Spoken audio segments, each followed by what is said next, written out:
What is up, guys? Welcome back to another Identity V YouTube video. You may notice I do not have a face cam for this one, and I apologize for that. It's kind of dark out, and the only light in my room is pretty dark, so you can't really see it anyway, because it kind of sucks. So, and on top of that, this is kind of a long video, so uploading 2 files is a whole lot of storage and space and work, and I don't really feel like it.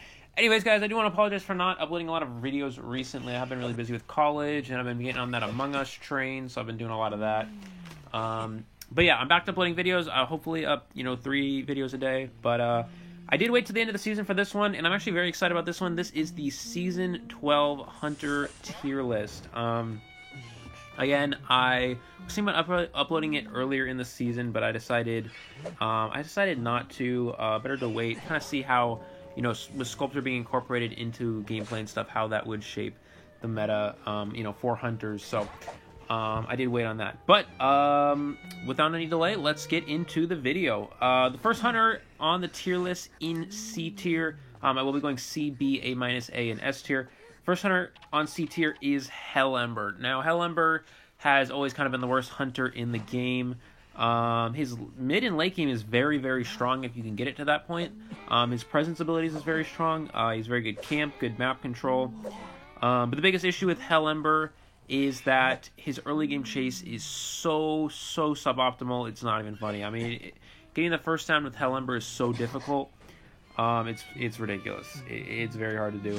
So that is why Hellember is in C tier. Again, with your camp, you can use that Phantom, you can double hit the Rescuer or stuff the save. You can use your Puppet Seeker on the map quickly, the camp as well. But the early game for Hellember is very, very suboptimal, not strong whatsoever. So that is why Hellember is in C tier. And yeah, moving on to the next Hunter in C tier, we do have Evil Reptilian. These are the only 2 Hunters in C tier. Some of you may argue that Reptilian isn't that bad. And he isn't too bad, but he isn't very strong on mobile, unfortunately. He is a very strong PC Hunter, mostly due to the, the wider view and vision of, a PC Hunter. But on mobile, it is a lot more difficult, especially if you're playing on like an iPhone or a smaller screen phone. It is very hard to land your body slams with Reptilian. Reptilian does have very good, has decent camp. You have that lethal crash ability, which lets you damage the survivor, get that lethal crash. You can immediately go into an attack after that. So Reptilian is pretty good for stuffing rescues or double hitting the rescuer. However, the biggest problem with him is that his early game chase, again, not very good. And you see this as a constant theme. Hunters who are in these lower C tiers do not have very good early game chase. Reptilian, when you see a Reptilian jump, you can kind of just vault back to the other side of the window, and you just get kited quite a lot, unfortunately. However, again, his late game, his map presence is pretty good. He gets around the map very fast. He actually breaks pallets fairly decently as well, pretty fast. So that is pretty good. And his chase, once he has presence, is very strong. That lethal crash ability is very good. It's very hard to avoid while you're being chased. So. He's decent in that aspect, but again, the reason why he is in C tier is his early game chase is pretty suboptimal. Moving on to B tier now. There are quite a few in B tier. The first Hunter in B tier is Gamekeeper. Now, a lot of you may argue and say, oh my god, the hitbox is so broken on Gamekeeper. Oh my god, why is he in B tier? Well, the reason why he is in B tier is simply because his Cypher control is very, very weak. And that is the biggest issue with Gamekeeper. They have a mechanic on your team, and even if someone gets down instantly and they have a mech on your team, you will be tying that match most likely. So that is why Gamekeeper is in B tier. He again, very good chase. The hook hitbox is very strong, and they're very hard to avoid against a good Gamekeeper. He actually has pretty good camp as well. He forces early rescues with that hook, because if you don't go for an early rescue, he will hook you, pull you back, and prevent you from getting that save before half. That is a very strong thing about Gamekeeper. However, the biggest issue, again, with him is that Cypher control. He has almost no map pressure whatsoever. He is slow to get around the map, and that is why he is a B tier Hunter. Again, good chase, good camp, but not good Cypher control, and not good map presence, and that is why he is actually a B tier Hunter. The next Hunter in B tier has been in B tier for quite a bit of time. Actually, when he first came out, was very strong. I think S tier, but Survivors figured out how to beat her, and that is Geisha. Unfortunately, I know you guys are like, I said this back in my Season 11 video, but I know you guys are going to be like, oh my god, Geisha's so good, God, Eli, why do you put her in C tier, or B tier, she's so good. Well, unfortunately, she's not. She's just not that good of a hunter. The reason for that is, in lower tiers, it's harder for them to kite Geisha because they don't know how to kite her. They don't know how to kite, behind walls, cut off her vision, stare at her. But with top tier survivors, they know once you know how to kite a Geisha, it is so hard to get it down as Geisha. The hitbox in Geisha is the worst in the game. It is so hard to hit survivors that way. She gets pallet stun from miles away. I mean, Geisha eats more pallets than any hunter in the entire game. So that is another downside to Geisha. But again, Geisha's chase, if you know how to, it's so hard to get it down with Geisha. If you don't, here's the thing. Geisha is a hunter that is built to have good chase. But when you have survivors that know how to counter that chase and kite her for a long period of time, how are you supposed to win the game? So Geisha's map control isn't too good. That's why you run teleport. Her camp is okay. You can jump up and drop down and have no attack recovery. It's a pretty strong ability if you're able to pull it off. Sometimes you can even stuff rescues. But again, the hitbox is so bad. Sometimes you just hit the chair or whatever. That actually happens quite a lot. And again, her chase isn't too good in high tiers because survivors do know how to counter her. And that is what makes Geisha a B tier hunter. The next hunter in B tier is, and again, you guys are also probably going to say, this hunter is so broken, I don't know how to kite her. Well, that's because you probably need to practice it a little bit. But no offense, I struggle against this hunter as well, and that is Anne. Anne is actually fairly difficult to kite. Dodging those cats, it's not easy. A good Anne will be able to hit a lot of the cats. But the big thing you have to notice here is when she does those cats, you have a split second, or you have like a full second actually, where you're going to be able to notice that she's using the cat to stop. And then you can reposition yourself to possibly, avoid the cats. On top of that, if she cats you, jump a window, vault the pallet, get a speed boost, get a wall between you and the Anne, and she's probably not going to catch you. You're going to kite out the cats. And that is why, Anne is in B tier. Good survivors can kite an Anne.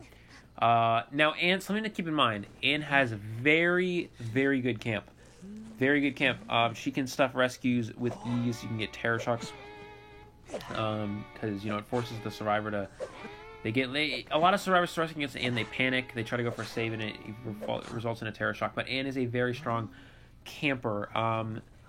But the biggest reason why she is a B tier hunter is her cipher control is very suboptimal. She has almost no map pressure whatsoever. And it's just that is the biggest downside to her. You can get someone down quickly with Anne maybe.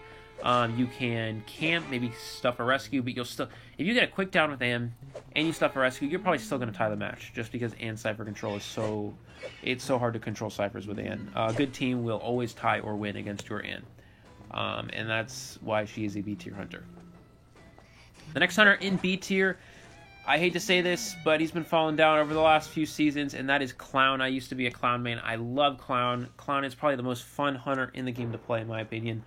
But unfortunately, he is just kind of, it's not the right time for Clown, unfortunately. Even with the, the buff of him being able to go through the portals, it still stops the dash. Caprice still counters him. So it's just going to be very hard. She doesn't counter him quite as hard, but he just gets countered by so many survivors, it's not even funny. He gets countered by Prospector. And you guys may, when I say these characters, you guys might be like, oh my god, there's not enough reaction time for the magnet to happen. You're wrong, because what happens is all you have to do as a Prospector is, well, that's not true. You're not wrong, but Prospector, if they do it properly, you're not going to be able to do it, because what they do is they go behind a wall and they attract and they pull the hunter into the wall, and there's nothing the Clown can do. So that is the problem. So Prospector, even Cowboy can lasso over the dash. Cowboy, Prospector, Enchantress, Prisoner, they shock to stop the opening dash. Priestess. There's just so many survivors that will counter Clown like that. On top of that, the biggest downside with Clown is if you don't hit your opening dash, you'll probably lose the match. It's as simple as that, because you don't have presence, you can't do a follow-up dash. You have to take your time to put on an infinite dash and a Wild Wings at the beginning of the match, which is the fast spat dash. Dash around the map. If you don't hit someone, you got to put on another Wild Wings and another Propeller. Assuming you found one, that takes even more time. It doesn't work. It takes so long. And even if you get a quick down as Clown, you'll probably... You can win at that point, but Clown does struggle with the early down. That's why they do run Blink. But still, if you don't hit your opening dash, it's pretty do or die. If you hit your opening dash, you'll probably end up winning the match. You'll end up winning or tying. If you don't hit your opening dash, you're probably not going to win the match. And that is why Clown is a B-tier hunter. He does have good camp. You can double hit the Rescuer pretty easily. And he does have good chase once he has full presence, but until then, he does struggle quite a bit. The next hunter in B tier is the Photographer. Joseph the Photographer is, he used to be a very good hunter when he first came out. He was in S tier. He's fallen down to A tier, then A minus, and now he's just kind of sitting in B tier. And then I guess probably the biggest issue with Photographer is this is such a Cypher Rush meta. For survivors, it is so hard to win as Photographer. You can get ties fairly easily, but the problem is it's hard to win as a photo. And on top of that, again, photo chase is the worst, one of the worst in the game. You can injure them. That's the point of the photo world, is to injure a survivor, get them one shot, and then you can blink them. But rebound kites hurt Photographer very much. And that is one of the biggest downsides to the Photographer. On top of that, survivors have, this happened last season. I mean, it's been a while, but this has been going for a while. Survivors have figured out how to beat photo. You don't even need 4-person BC anymore. As long as you have 2 and 2, you're probably beating the Photographer. And that is one of the biggest downsides to Photographer. Is again, his chase is bad. So you can get the first down with hitting someone in photo world and blink. But after that, good luck. That is the biggest issue with photo. But again, photo isn't a bad anti-Cypher Rush. If you don't want to get Cypher Rush, go ahead and play Photographer. If you're looking for a tie, Photographer is a very good tie hunter for sure. But it is hard to push for that win with the Photographer. The next hunter in B tier, in the last hunter in B tier, I believe I had this hunter at A minus or A season 11, but she's seen almost no play whatsoever and just kind of fallen off rank and tournament viability for the most part. And that is Spider, the Soul Weaver. Spider has, which came out, or when Spider used to be the best hunter in the game. Spider was very fast. The webs recharged very fast. There was almost no way to kite a Spider. But now it's kind of just fallen. She's kind of just fallen and fallen. The webs recharge very slow with all the nerfs she's received, over the past few seasons. And that is what puts her in B tier. She has very good. She can get a quick down using those webs, but once you use up those webs, they recharge so slow, and getting a follow-up down is so hard as Spider. Something to keep in mind, though, Spider does have a very, very nice camp. If you put down 3 web stacks, which you may not even have after your first chase, because her recharge time is so slow. However,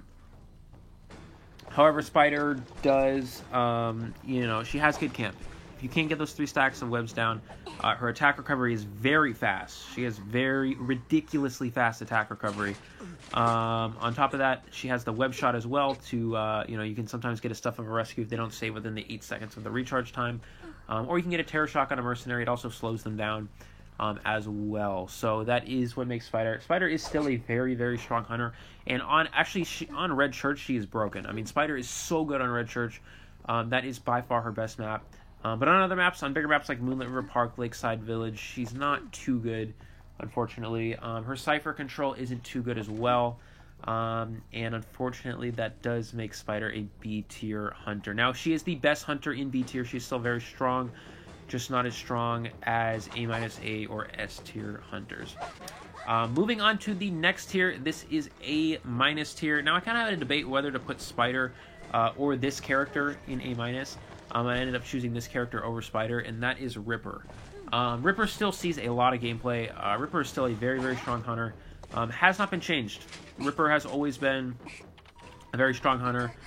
There's just been other hunters that have kind of taken over and do better against the current meta of survivors. Again, the current meta is Cypher Rush. Let's use these decoding characters, Mechanic. You still see some prisoners, and some hunters have been banning Mechanic because of that, but Mechanic is so broken. The ability to decode 2 Cypher machines at one time, just too good. The Cypher Rush is so good. The Mech Doll with that increased decoding speed, so good. And that is unfortunately why these map pressuring hunters, they don't do as good anymore. Yeah, we do see Ripper in A- tier because he does have very good chase. The Foggy Blade is very good. Once you have that invisibility and presence, Ripper is absolutely so hard to kite. One of the hardest hunters in the game to kite once he has that presence. You can't see the hunter. He's got Foggy Blade. He's incredibly fast. So Ripper is very hard to kite at full presence. But even in the early game, it's a little bit difficult for Ripper. If you do miss that first Foggy Blade, you don't get another one for 20 seconds, and that is kind of problematic for him.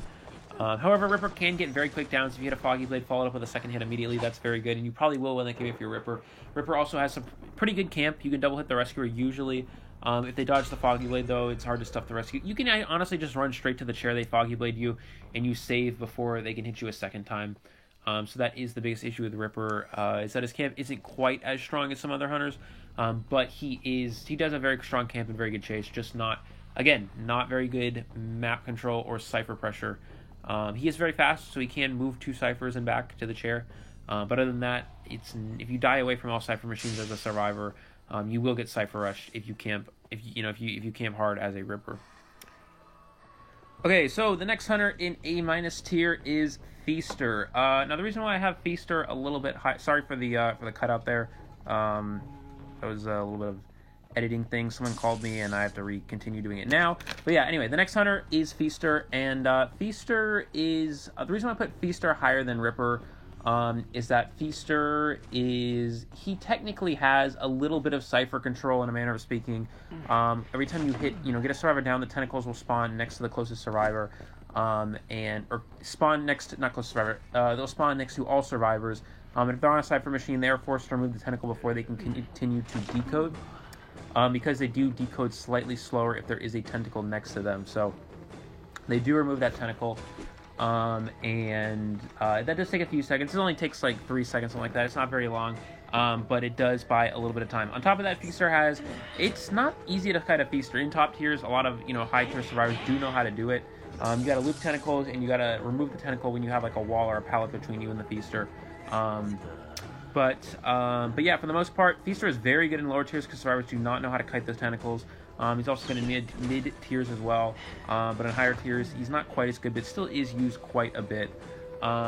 Feaster's early game chase is pretty decent. The problem is Feaster is a very slow hunter, so you can transition kite very well. Actually, Feaster gets beaten by transition kiting.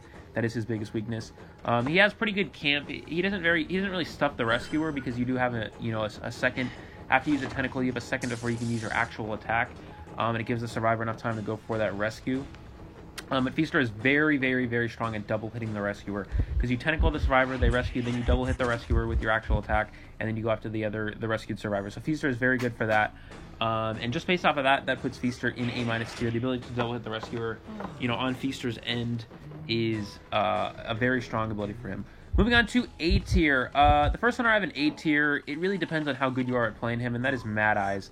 Mad Eyes is very, very hard to play. Actually, the hardest hunter in the game to play. Most of you probably do know that. But the reason why Mad Eyes is so difficult is because it's just, you have to know when to use your fences, when to go to your console, where to put fences ahead of time to trap survivors, when to chase, when not to, when to go for cipher control, how to camp properly using the fences to block off survivors.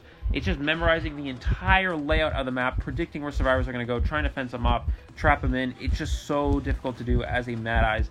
And that is why you see so many few Mad Eyes players in the North American European server, just because Mad Eyes is so hard to play. There's not much I can really say on him. I don't know. Personally, I've never been good with Mad Eyes. Most people haven't. But if you do know how to play Mad Eyes, he is high A tier. But I do have him just normal. I'm just gonna have him say he's mid A tier. I do have him at bottom, but he's just A tier. If you know how to play him. If you don't play him. He is gonna be F tier. If you don't know how to play him, you will not win games. But if you do know how to play Mad Eyes, he is definitely a A tier hunter. Moving on to the next hunter in A tier, that is Wu Chang. Now a few people have had Wu Chang a little bit lower in their tier list, like A-. I completely disagree. You have to look at the top Wu Changs. A lot of the top Wu Chang players have very, very high win rates. Like the top 3 Wu Changs all have like 80+ win rates easily. Some of them even 90. Most of the top 10 Wu Changs are all in the 80+ win rate area as Wu Chang. Wu Chang is so good. His early game chase is very, very suboptimal. One of the worst in the game out of the top hunters. However, Wu Chang has very, very good mid game, very good late game, incredible map control, and a lot of top Wu Changs are using teleport. So what you do is, you can, there's so many different strategies you can do with Wu Chang.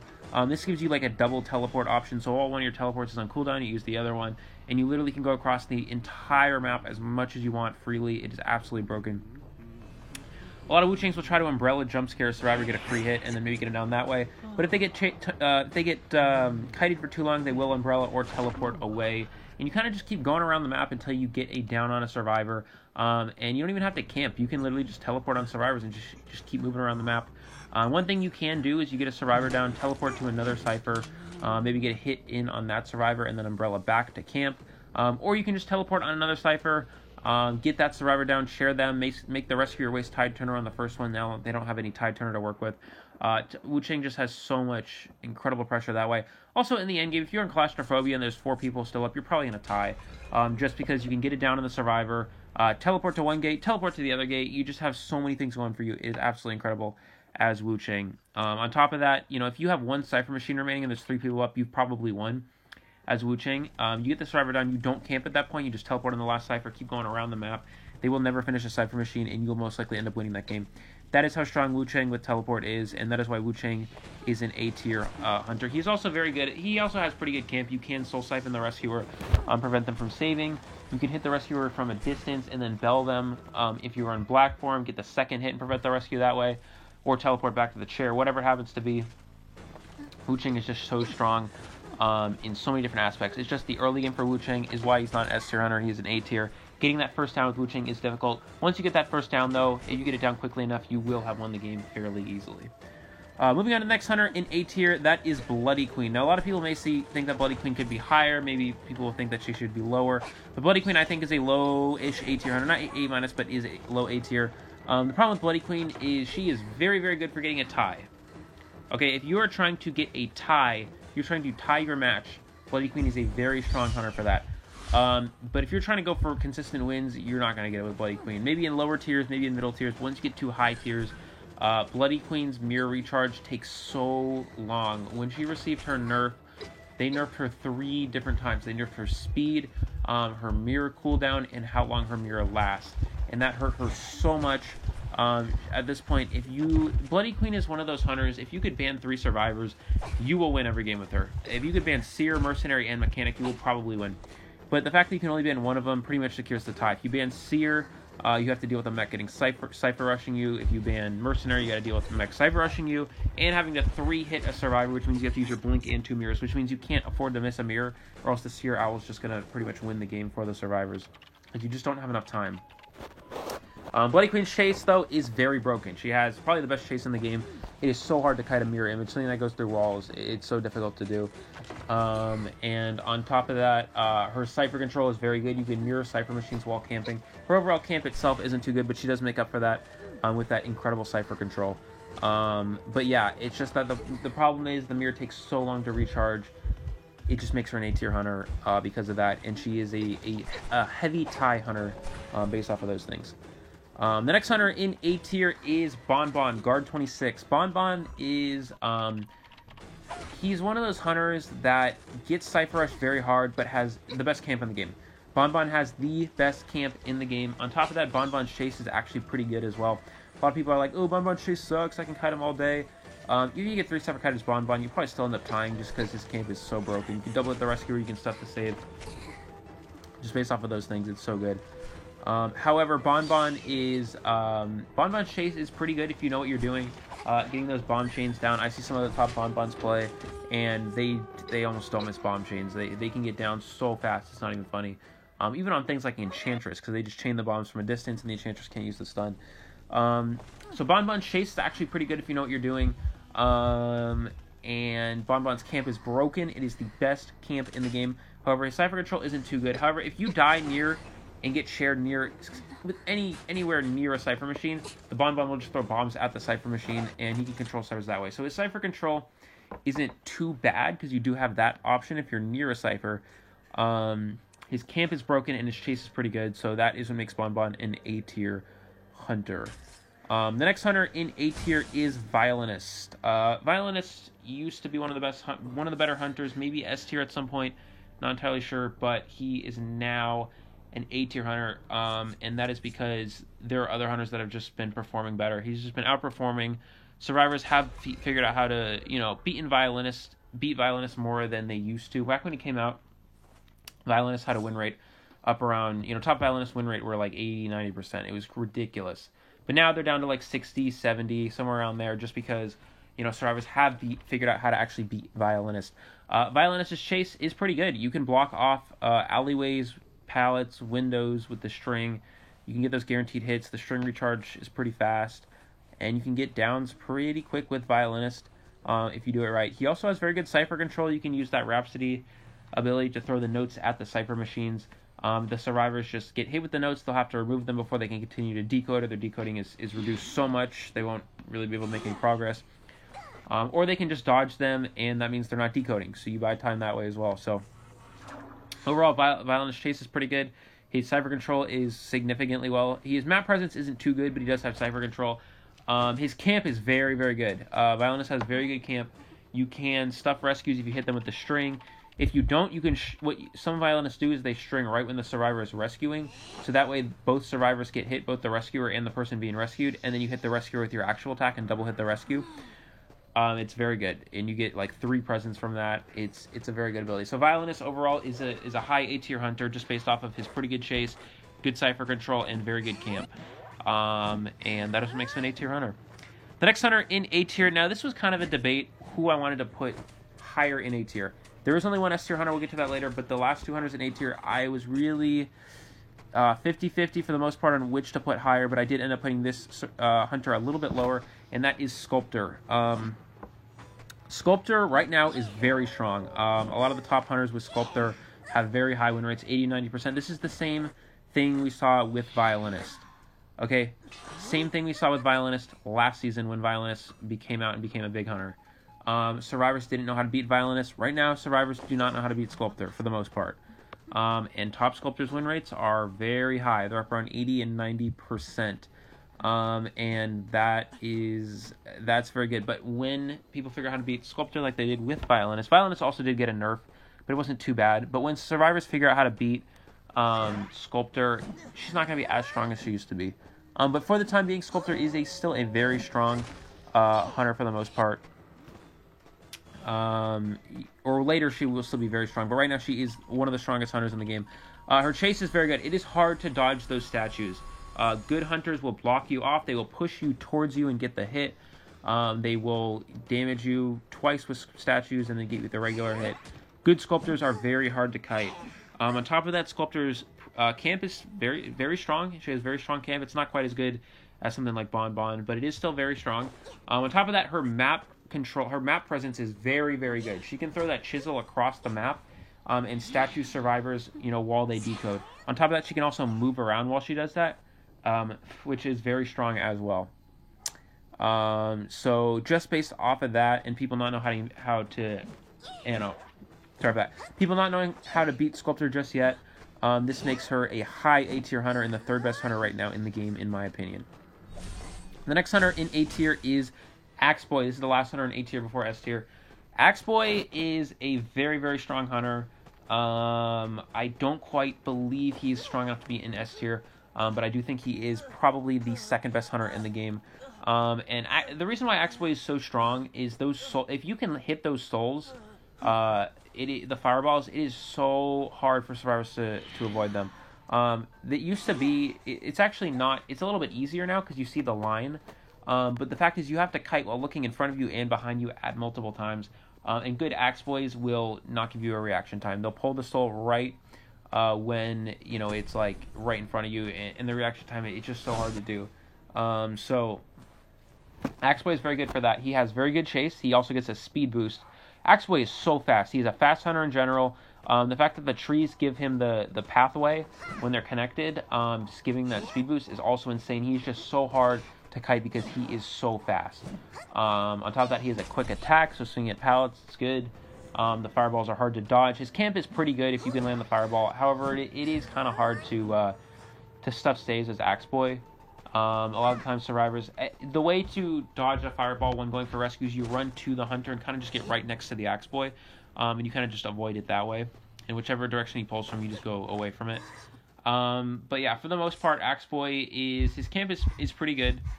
His chase is very good, and his late game is so good because you have the ability to slow down the survivors. Once you have full presence and survivors get that slow down ability when they leave the corrupted area, it is so hard to kite then.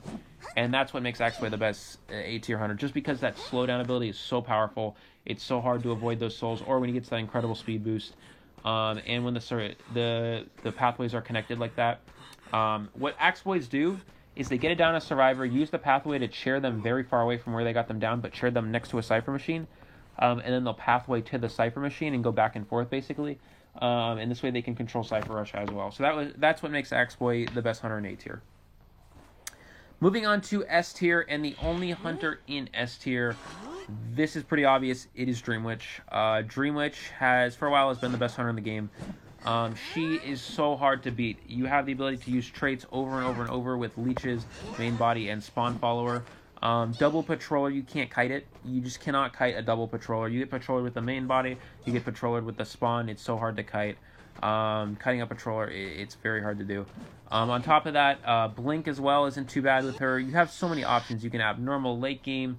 You can switch to Blink from teleport, or from patroller. You can teleport. You can do whatever you want. On top of that, her map control, her map presence is so good. You literally have multiple hunters on your side at one time. Okay, you have multiple hunters on your side at one time. You have your, you have your leech follower. You have your spawn.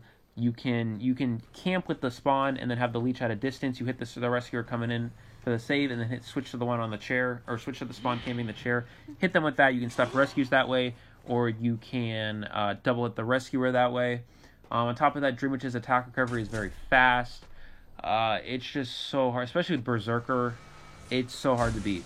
It is so hard to beat. On top of that, late game, you can camp a chair with one spawn, put the leech on the last Cypher machine they're trying to finish so they can't decode it. So you can have multiple hunters out. Dreamwitch has incredible map control. You know where most of the survivors are if you have them leeched. It is just so hard to beat a good Dreamwitch because they have that incredible map pressure, good camp because you can double hit the rescuer, quick attack recovery, very hard to kite because you can trap survivors and use double patroller or blink, whatever it happens to be. You can also get jump scare hits on survivors because they don't see the leech coming. Dreamwitch is just the best hunter in the game based off of that. You will see top Dreamwitches winning more often with her than any other hunter. And it is interesting to see a lot of the top hunters right now don't play as much Dreamwitch as they used to. This is mostly because Dreamwitch is getting banned more often than not. But good Dreamwitch players are so hard to beat, it's ridiculous. And that is why Dreamwitch is the best hunter in S tier. Okay, guys, this is the final tier list. I want to show you, I had this up for a little bit, but I want to show you guys just to look at this now, if you guys wanted to see this. That is going to wrap it up for the video, though, guys. I really appreciate it. I'm sorry for the delay in this video, but I do appreciate you watching. I will have a face cam on the next one, so don't worry about that. But yeah, that's it for the video. If you guys like the video, don't forget to like and subscribe. Don't forget to check out my Discord as well. The link is in the video description below. Thank you guys so much for watching. I really appreciate it, and I will see you all in the next one.